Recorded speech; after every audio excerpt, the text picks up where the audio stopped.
ఇది already cycle అన్నమాట. ఇప్పుడు పని చేయట్లేదు. Because my friend broke it. ఎవరు? My friend.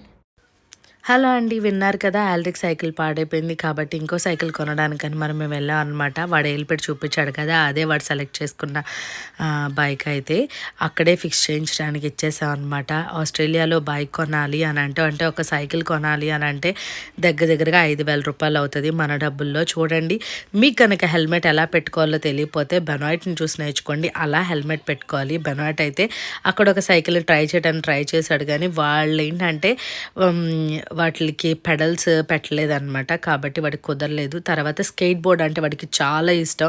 ప్రతిసారి వెళ్ళినప్పుడల్లా స్కేట్ బోర్డ్ కొను అంటాడు. సర్లే వీడికి అర్థం అవ్వాలని చెప్పేసి నుంచో పెడితే జర్రని జారిపోయాడు అనమాట. ఇంకా అలాగా అయినా కానీ కావాలి అని చెప్పేసి తీసుకొచ్చాడు కానీ మేమైతే తీసుకోలేదు. ఇదిగోండి, ఫైనల్లీ ఆల్రిక్ సైకిల్ రెడీ అయిపోయింది. Thanks for watching.